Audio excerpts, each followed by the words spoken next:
Hello everyone. Today we will discuss about the topic rights of children under juvenile justice. But before moving ahead, let's have a quick introduction of juvenile justice. This is a Latin maxim that suits best for the juvenile justice system in India is nil novi spectrum, which implies that nothing is new in this earth. Basically जो ये एक तरीके का मैगजिम है, जुबिनल justice system जो India के अंदर लागू हुआ है वो एक लैटिन मैगजिम पे डिपेंड करता है, जिसका मतलब है nothing is new in earth. ठीक है. Now there is exited a presumption in the whole world since the ancient period. ये एक तरीके का प्रिजम्पशन माना गया है. ये एक प्रिजम्पशन है जो एंशिएंट पीरियड से चलता आ रहा है, जिसमें कहा जाता है कि जुबिनल्स जो होते हैं वो उनके साथ जो है वो लीनियंटली डील करना चाहिए, क्योंकि ये एक ऐसे यंग फोक्स हैं जो बहुत जल्दी जो है वो बुरी आदतें या फिर बुरी आदतों को कैप्चर करते हैं, या इनका फ्रस्ट्रेशन लेवल जो है वो बहुत ज़्यादा हाई होता है, ये जल्दी एग्रेसिव हो जाते हैं. और ये सारी चीज़ें हमने लास्ट फ्यू ईयर्स में नोटिस भी किए हैं. Like in the last few years it also observe that the crimes done by the children under the age of 15 and 16 have been increased significantly. इसका यही मतलब है कि जो इनकी टेंडेंसी है, इनका एग्रेसिव नेचर जो है वो डे बाय डे जो है वो इंक्रीज होता जा रहा है. The general tendency or the psychologies behind the commitment of the crimes or the cause of crime are early life experiences. जो बेसिकली ये कहा जा सकता है, या फिर जो इस चीज़ के पीछे जो साइकोलॉजी देखी जा रही है, जो एक साइकोलॉजिकल फैक्टर देखा जा रहा है, वो ये माना जाता है कि इनका क्राइम करने का रीज़न जो होता है वो बेसिकली इनके पुरानी लाइफ के एक्सपीरियंसेस की वजह से भी हो सकता है, या फिर इनकी अपब्रिंगिंग की वजह से हो सकता है, इनके जो इकोनॉमिक और फाइनेंशियल इश्यूज हैं उनकी वजह से भी हो सकता है. और जो मेन रीज़न होता है जो आज के टाइम में हर जगह नोटिस किया जाता है वो है lack of education. It is matter of economy that the children under the age of 6 and 10 are nowadays used an instrument for carrying out unlawful illegal activities. और ये हम बहुत ज़्यादा नोटिस भी कर सकते हैं कि आज के टाइम में हम ये बहुत देख भी रहे हैं कि 6 से 10 साल तक के बच्चे जो है वो ज़्यादातर अनलॉफुल और इलीगल एक्टिविटीज़ में जो है वो इन्वॉल्व भी होते हैं. Since the minds of the kid possess innocence and manipulative characters, they can be lured at the merger cost. और हम ये कह सकते हैं कि जो यंग एज के किड्स और जो बच्चे होते हैं वो इतने इनोसेंट होते हैं कि उनका माइंड जो है वो इजीली मैनिपुलेट किया जा सकता है. Now next is right of juvenile offenders. अब हम डिस्कस करते हैं कि जुवेनाइल ऑफेंडर्स के राइट्स क्या होते हैं. पहला है right to a lawyer. Second, right to cross-examine witness. Third, right to remain silent. Right to an appeal. फिर उसके बाद right to have a fair and speedy trial. And the last one is right to have a parents and guardians present at hearings.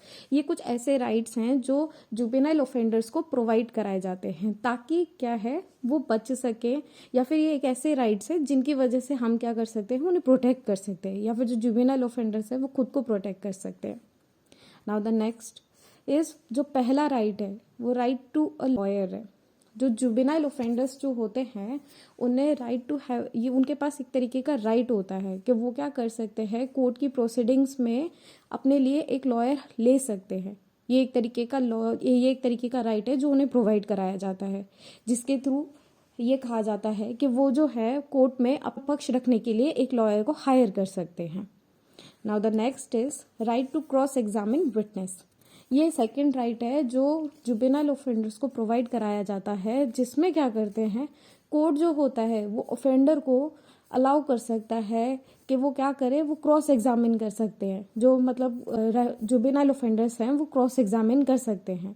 उन्हें जो juveniles offenders होते हैं वो क्या कर सकते हैं, जो स्टेट की तरफ से या जो भी प्रोसिक्यूटर है उसकी तरफ से जो भी एविडेंसेस प्रोवाइड कराए गए हैं वो उन्हें क्रॉस एग्जामिन भी करवा सकते हैं. Now the next one is right to remain silent.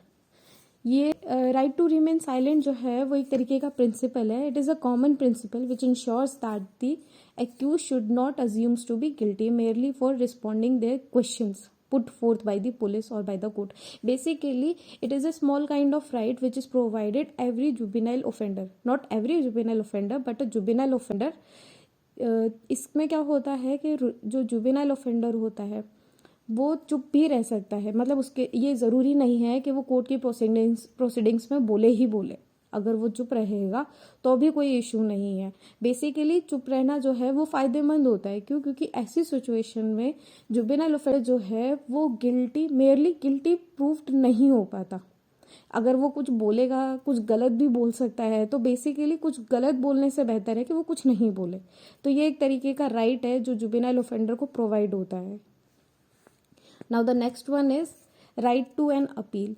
Juvenile offender को राइट टू एन अपील भी प्रोवाइड होता है। मतलब जुवेनाइल ऑफेंडर के पास ये एक राइट होता है कि वो क्या कर सकता है, कोई भी ऑर्डर जो कमेटी या बोर्ड के थ्रू मतलब पास किया हुआ हो तो वो क्या कर सकता है, उस ऑर्डर को विद इन 30 डेज, यानी जिस डेट पे वो ऑर्डर पास हुआ है या ऑर्डर रिलीज हुआ है उस डेट से 30 डेज के अंदर अंदर वो क्या कर सकता है, अपील दायर कर सकता है चिल्ड्रंस कोर्ट के अंदर, है ना।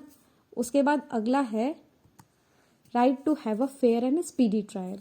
ये भी एक तरीके का राइट होता है जो जुवेनाइल ऑफेंडर्स को प्रोवाइड किया जाता है। इसमें क्या होता है, जो जुवेनाइल ऑफेंडर्स जो होते हैं वो स्पीडी ट्रायल की डिमांड कर सकते हैं, but they have to demand within the 60 days by filing the plead. और जो प्लीड वो फाइल करते हैं उसे हम टाइटल कहते हैं, उसे हम एक तरीके से डिमांड ऑफ स्पीडी ट्रायल भी कहते हैं, जिसमें क्या करते हैं वो जो प्रोसिक्यूट अटॉर्नी होता है उनके अंडर में उन्हें ये प्लीड जो है वो दायर करनी पड़ती है। Now the last one is right to have a parents and guardians to present at hearing। जो जुवेनाइल ऑफेंडर्स जो होते हैं उनके पास एक तरीके का राइट होता है कि वो अपनी हेयरिंग के दौरान में अपने पेरेंट्स या गार्डियन को अपने साथ उस टाइम पे अपने साथ रखने की डिमांड कर सकते हैं, मतलब रिक्वेस्ट कर सकते हैं कि जिस टाइम पे उनकी हेयरिंग हो उस टाइम पे उनके साथ या तो उनके पेरेंट्स या उनके गार्डियन भी रह सकते हैं उनके पास में। वो इस चीज़ की भी जो है रिक्वेस्ट कर सकते हैं अटॉर्नी को। ये भी एक तरीके का राइट है जो उन्हें प्रोवाइड कराया जाता है। Now came to the conclusion. अब इस पूरे के पूरे प्रोसेस से हम एक कंक्लूजन पे आए हैं, जिसका मतलब ये, जिससे हमें क्या पता चल रहा है, हमें ये पता चलता है the children are valued assets and they need to be tend and protected. Basically childrens and this young generation we have to protect them and childrens are the valued assets. ये जो बच्चे जो हैं वो बहुत वैल्यूड एसेट्स हमारे लिए, इन्हें हमें प्रोटेक्ट करना पड़ेगा। We need to protect them. All we need to know is that juvenile offenders are increasing rapidly. जो हमें पता है कि जो जुवेनाइल ऑफेंडर्स जो हैं वो बहुत तेज़ी से बढ़ते जा रहे हैं। क्यों? क्योंकि उनके अंदर लैक ऑफ एजुकेशन है और दूसरा उनका जो नेचर है वो बहुत ज़्यादा अग्रेसिव है। And the children need to have some basic rights which can help them to have the better future.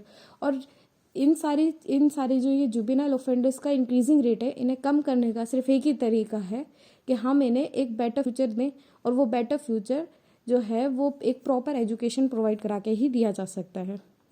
There are lot of juveniles who are unable to afford the lawyers and these acts help them to enjoy legal remedies. इसीलिए यहाँ मतलब there are lots of juvenile, बहुत सारे juveniles ऐसे भी हैं जिन्हें जो है वो मतलब लॉयर्स जो है वो अफोर्ड नहीं कर सकते।